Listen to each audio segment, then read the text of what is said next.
This week on the Walk On podcast, people participate when they feel a connection to something. Mhm. And I think local news can only do that in a way that national news or others can't. And to me, it is, I think, what you're talking about. It's I know that person, or I had the experience that person had. They can see themselves in that person that you're featuring or interviewing or talking to. I think that's really valuable. And maybe you should share that with some news directors around town.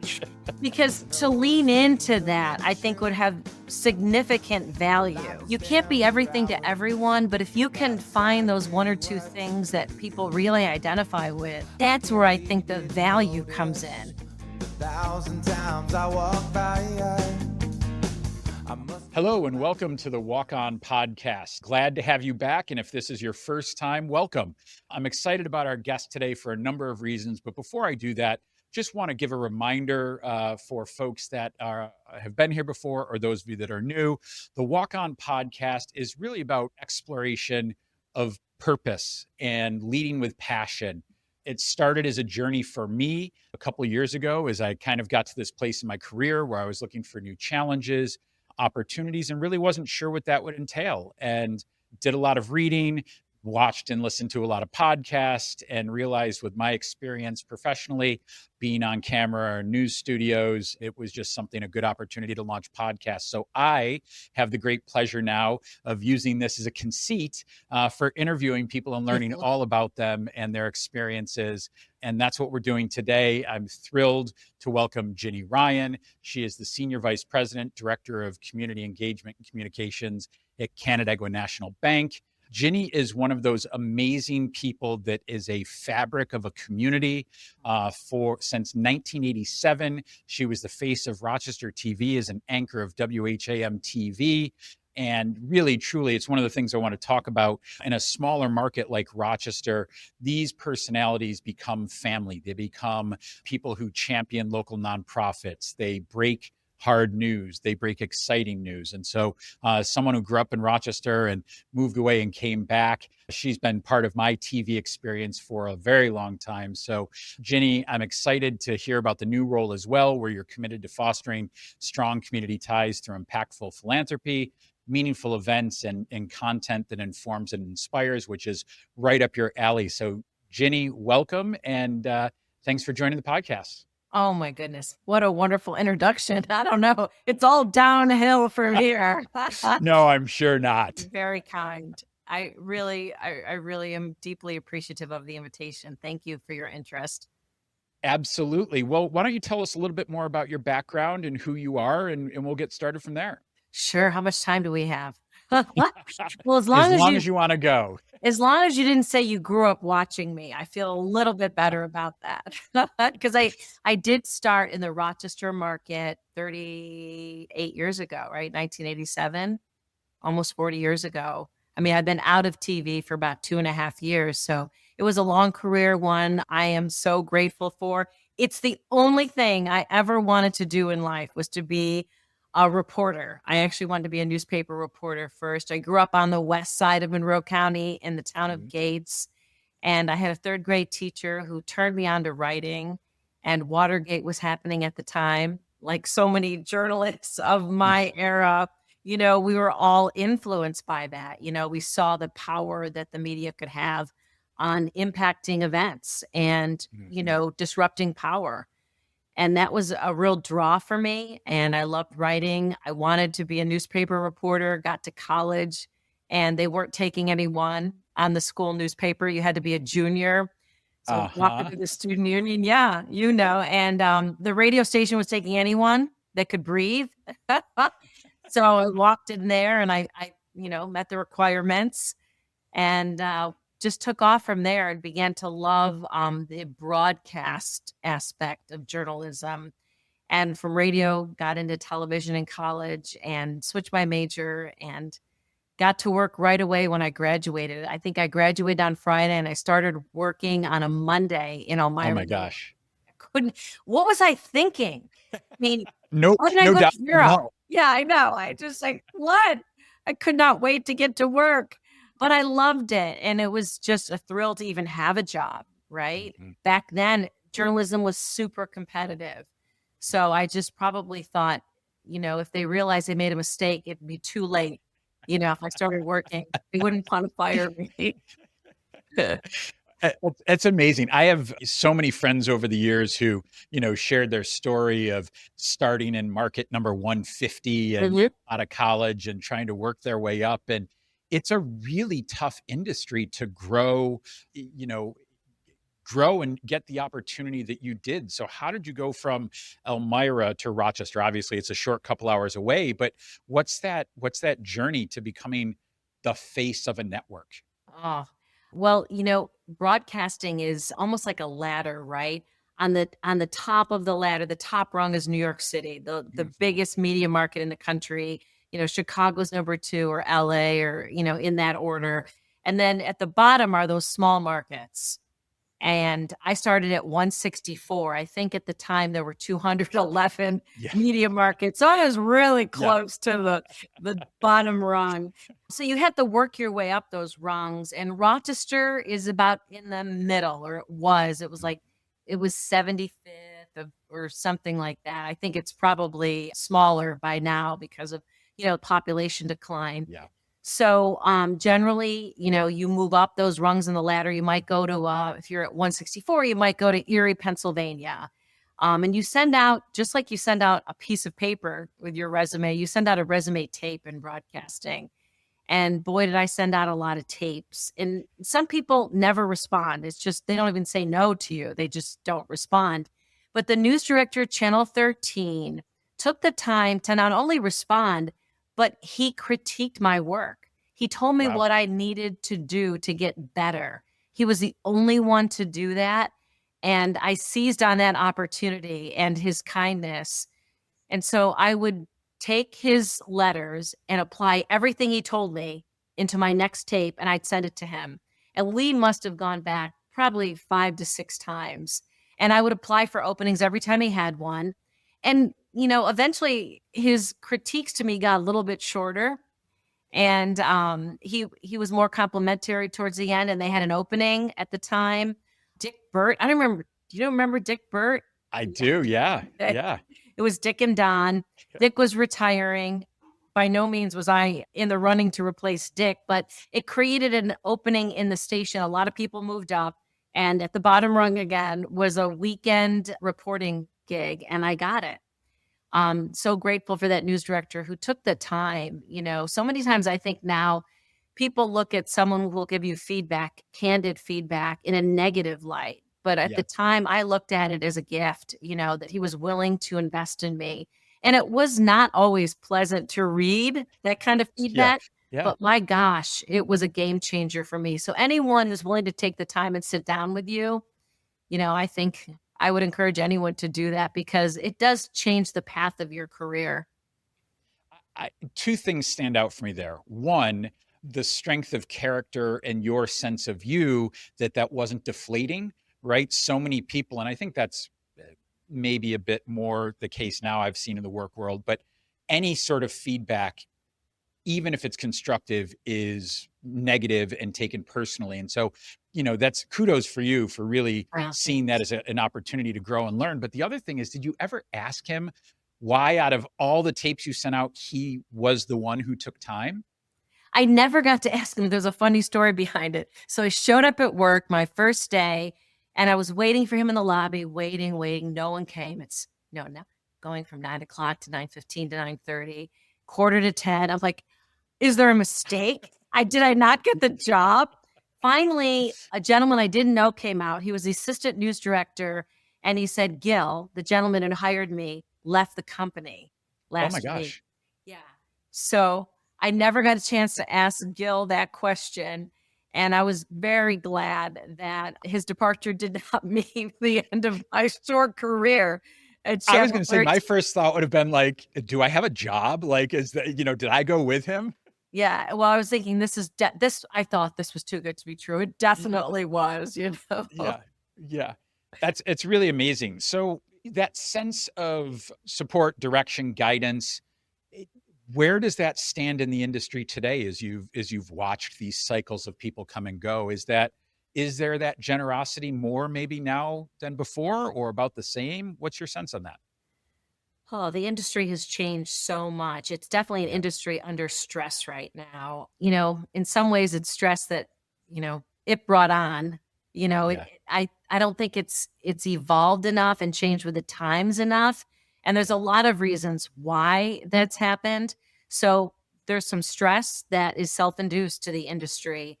And I Yeah. don't think that young people get the experience and the opportunity to be coached as much as they once were.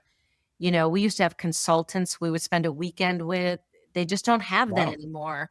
It's a churn and burn kind of environment. And it's unfortunate that they don't have those opportunities because it does accelerate your growth for sure when people invest in you. I wish that was the case, but it's not anymore. It really isn't. There's a lot of pressures on the industry now. It moves in a much faster pace than it used to when we began in it and I began in it.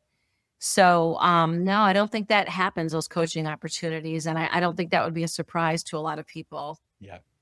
Yeah, I mean, I remember I was doing a desk side briefing, representing a company doing a desk side briefing with the Miami Herald, and they were not a fan of the company I was working for, and they were not very nice. And it was I had some PR consultants who set it up and took us in, and this was about 2007, and they were like, "Wow, they're generally not even that bad. Something must be going on." And the next day, that 900 people go Oh, from the Miami Herald. And so I started to watch the coverage and the interactions I had with journalists change because I think there wasn't that depth of experience. And, reporters used to bemoan the new folks that were coming in. They sit behind their desk. They don't, investigate anymore. It's sort of, what can I search online?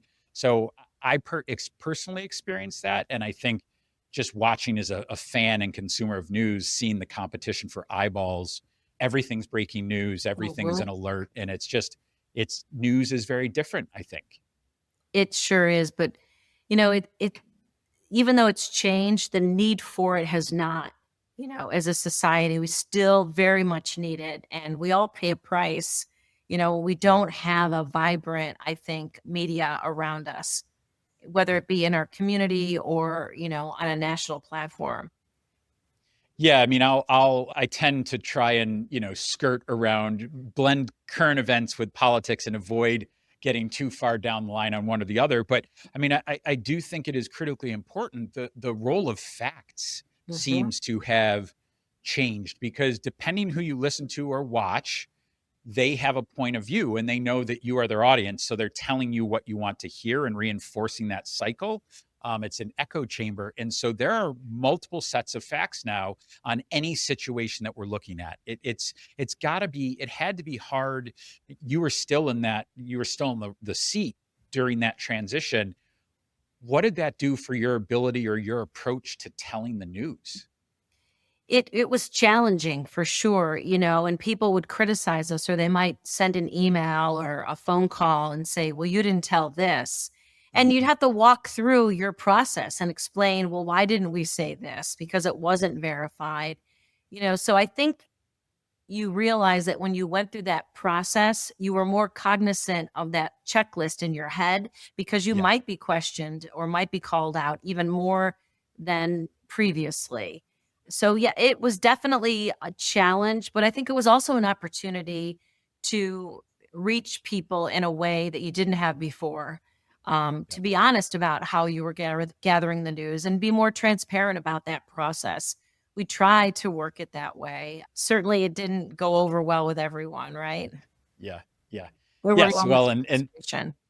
yeah. Well, you've mentioned a couple words that bring me back to a question I had. So opportunities, pressures, right? I've genuinely believe that you and other people, when we talked to, you mentioned Don Elhart and others are truly institutions in our community. And so what are the opportunities or pressures that come with being a face and a voice of a community for so long where you were rooted in, in what's happening every day? Gosh, I didn't think about it as pressure as much as just a really terrific opportunity. Yeah. You had a front row seat to everything. People were just incredibly kind. It wasn't uncommon, and I still hear it is, hey, you were in my living room every night. Sometimes I even hear you were in my bedroom every night. You're like, hang on a second. Yeah, I did do the late news, so that would make sense. It just shows the level of people welcoming you into their home, and that just was just a wonderful reminder of the intimate relationship you have and the trust that people have when you welcome someone into your home to share something with you. Those stories, I just never took it for granted, and people were incredibly not only kind but supportive along the way.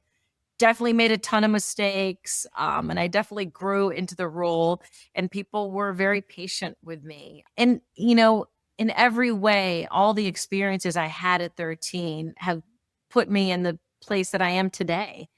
Those connections, and people cut you a lot of slack, Michael, when you do a job that is recognizable. They do, and Yeah. you have to be cognizant of that. That you're not that it's not really you that's getting the recognition, it's the job. And I think that's very important to keep in mind, because when you start believing it's you and not the job, then we got a problem. You know what I'm saying? Yes, I think that's also being incredibly humble, but yeah, I get the point that you're playing a role almost. And I mentioned before we came on the podcast, I mentioned working at Walmart, and I used to joke when I walked into a room, I didn't know if I was going to get punched or hugged. And I had to pretty quickly realize, yes, there are things that I might say or do that then it becomes about me, but it really was about, I'm representing this brand, I'm representing this institution. And so what people are bringing to that conversation most often is not about me, it's about what they think of that organization. And so it's healthy to try and keep that distance, and you certainly don't want to, be reading your own press clippings, as they say. So there's a balance you've got to find in there. 100%. And, so much of the success that you're lucky enough to achieve is because of the people that you're surrounded by. That was never lost on me, that I had some serious shoulders to stand on with Don and Mike, Bill Peterson and Doug. So you didn't get there alone at all. And those are the people that you saw on TV, but there's a whole team behind you of people that, helped you put together, that product every day. So wasn't just you at all. Yeah. I may stumble on this question because it's coming to me as we're having this discussion, but I think of, market. I was in Atlanta for a long time, and they're a top 10 market, maybe like 7 or 8. And those people are striving to go to 1 or 2 or be a bureau in DC for a big network. There's a pressure there, right? This constant, like, is this my shot? Is this something I blew? I missed that opportunity now, versus that responsibility, but that opportunity for grace in a community like Rochester, where maybe the expectations of news are different. Maybe the expectations of the role you're playing is different than somebody who's in New York or LA. Is that a fair assessment, or is that not what you felt at all? I think that is a fair assessment, and it's an astute one as well, because I think, the higher you go, the more risk there is in your career. I mean, not that there isn't risk everywhere along the line, but in those big markets, the stakes are very, very high. Yeah. But there is, I think, when you're in Rochester and it's your hometown, there's a different feeling that, you're going to stay. There's a connection that people have with you that you might not have otherwise, that deep connection. I grew up with her. I went to school with her. I work with her mom. I know her brother, that kind of thing. So that is something I think that doesn't necessarily guarantee your longevity, but boy, it sure does help to have that connection and that familiarity by far. Yeah. So if I don't ask this question, my PR colleagues will be very mad at me. What got your attention if I'm pitching you a news story? What really got your attention and said, we should cover that? Obviously the breaking news aside, but what really caught your attention, or how did people, really get the hook to you? Yeah, that's a great question, because it wasn't one topic for me personally. It was always something measured by impact. What is the impact of this? Whether it's wide-ranging impact, community-wide, or even the impact on one person or one group of people. I always was looking for that story about impact. And more than anything, I wanted a people story. I wanted a Yeah. story that people could relate to and that we could put a quote unquote real face to, Right. a Yes. real voice to. So those are Yeah. the stories. I think those people stories were the ones that hooked me the most. Something with a personality. Yeah. And I that's the only interview sometimes I would do. If it was a great Mm. personality and a great people story, that's all you need. And that's, I think, why people are still watching local news when they have all of these other opportunities. I've joked about this before, but I wrote a book on civic participation, and it doubles as a cure for insomnia or a doorstop. So I'll save you having to read it by just saying the premise is people participate when they feel a connection to something. Mhm.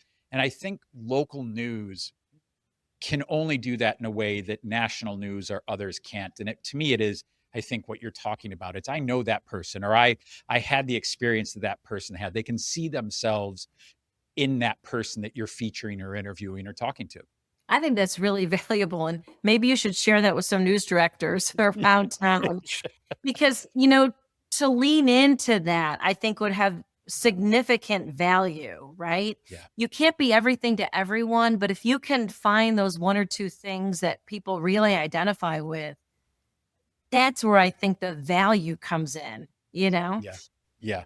Yeah. And I don't know if you've seen this or if you spend much time on Instagram, but I played a sport in college and played here locally in Rochester. And so was an avid, to see Bill Pucko if he covered us that night or whatever. But there's this woman and her husband here in Rochester who has this Instagram account, 585 Sports. And that they've now got a feature on local TV because they did that. They Mhm. just started going to high school sporting games and now they're going to drama productions and others. Their whole goal is shining a spotlight on local kids. And man, they've just shown that there is huge interest in people seeing young people strive and succeed and being part of the community. Exactly. And I love that story because, maybe the local news didn't have the bandwidth to cover all of those stories, but you don't have to wait for local media anymore, right? You have this power Yeah, to tell your own story. All you need is your phone. And, that's it. they found that, and boy, they're living it, right? They're feeding Yeah, that beast, they're telling those stories. yeah, So I know for some folks in, public relations, they bemoan the decline of news in general or the yeah. pressures newsrooms are facing and can't cover those feature Yes. stories. But the power belongs to you now, right? You don't have to wait for anyone to tell your story. You can just do it on your own. So as much as, we we have lost some with local media, we've also gained a lot with those abilities and finding your audience and your platform to tell those Yep. stories like you're doing right here, right now. Yeah.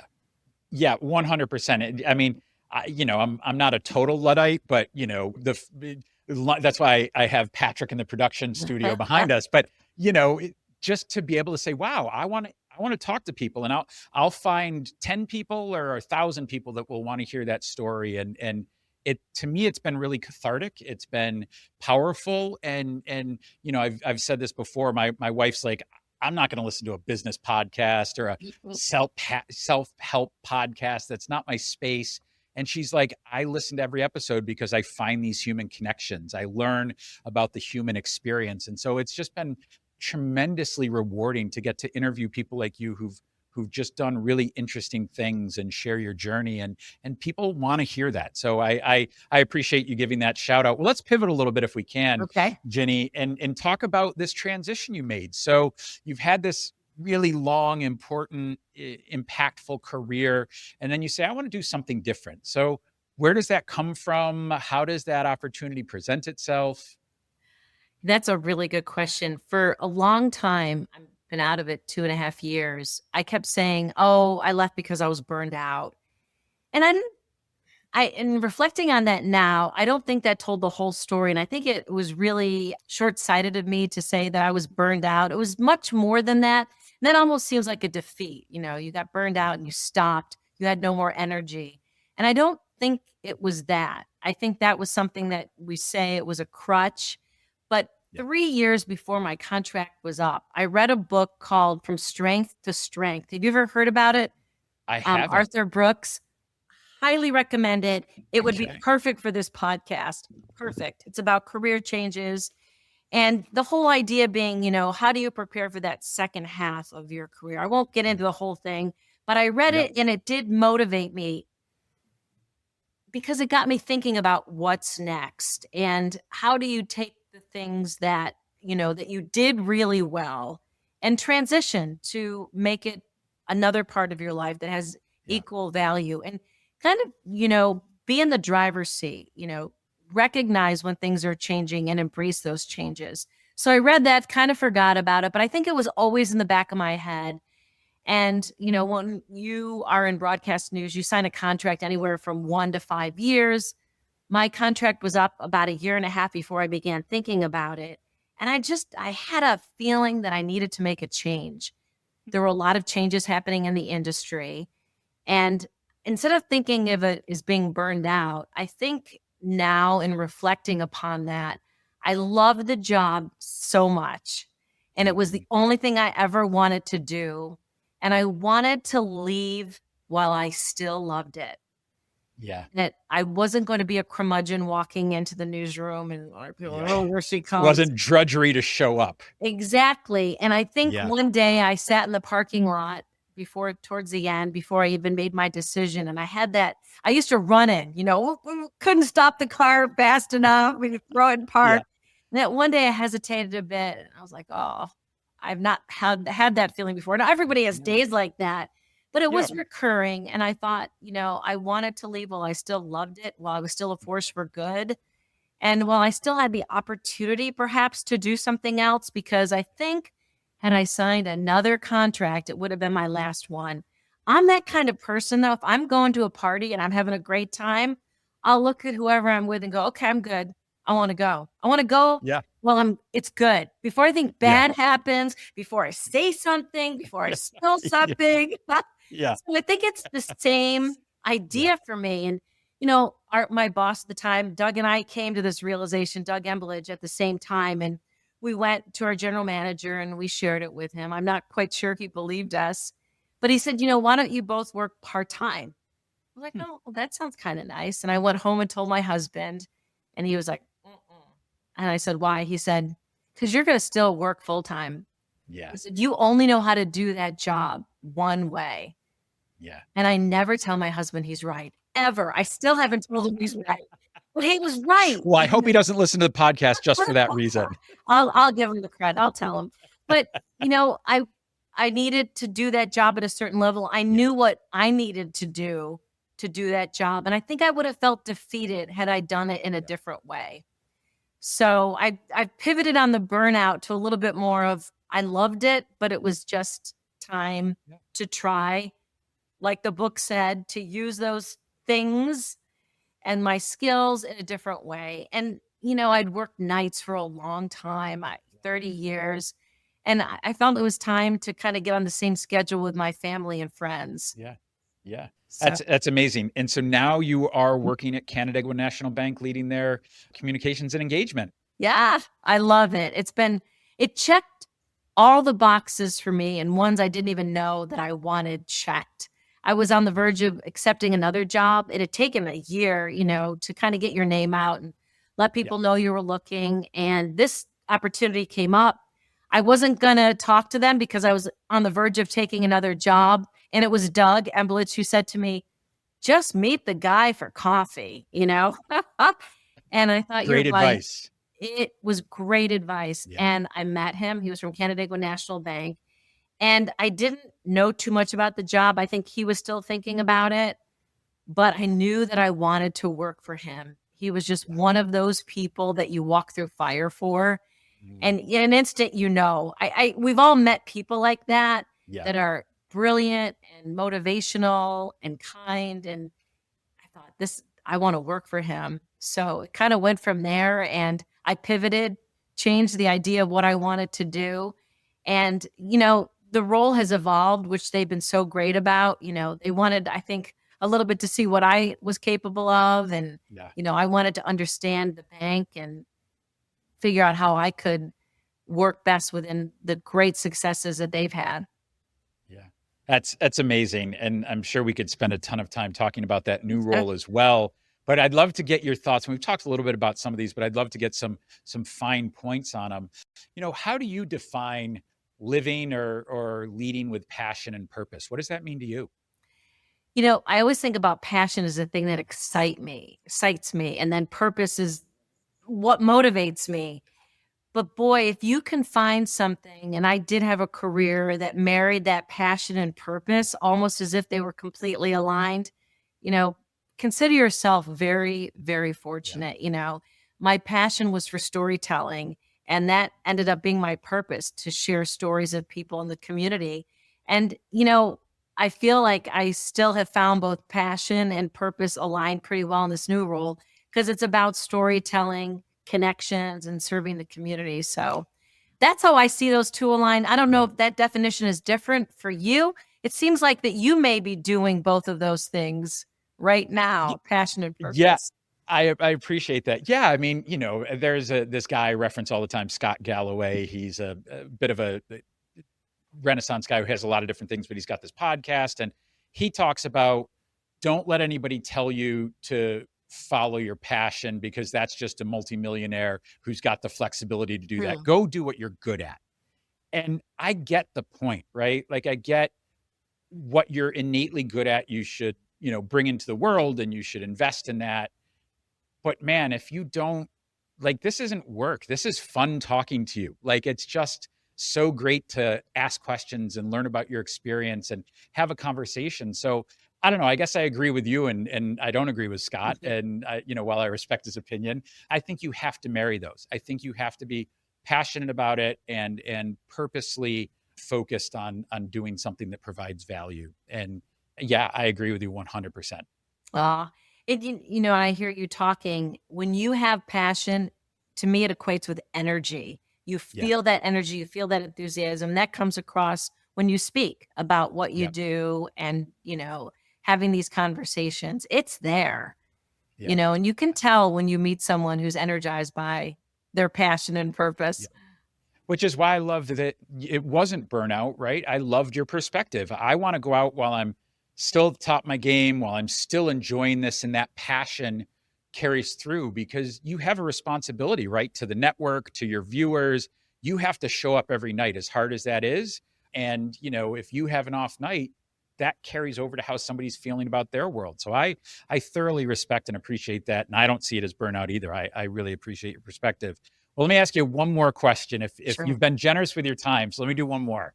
What advice would you give to someone who's trying to find their purpose or passion, whether that's the career transition or just, in life?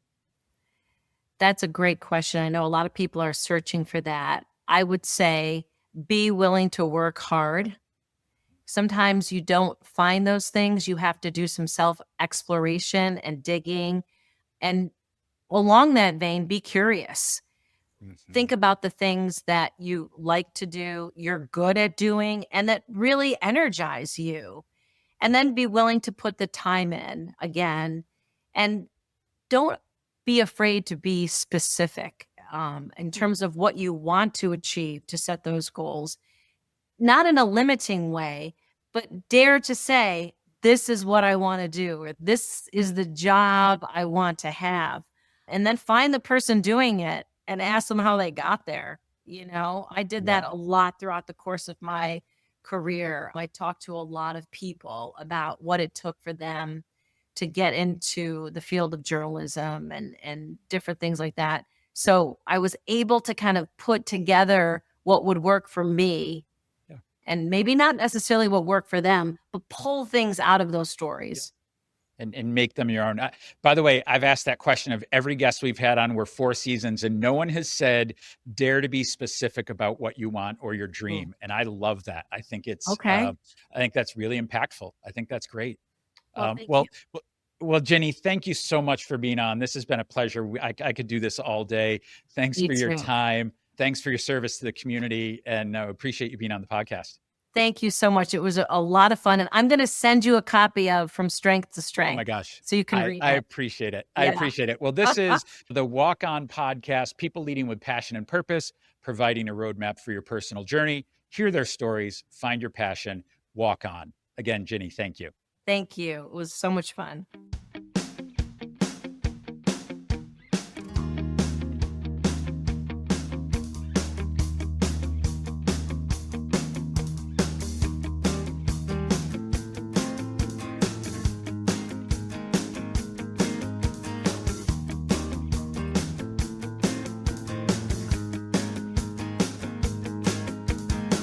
Well, I was hanging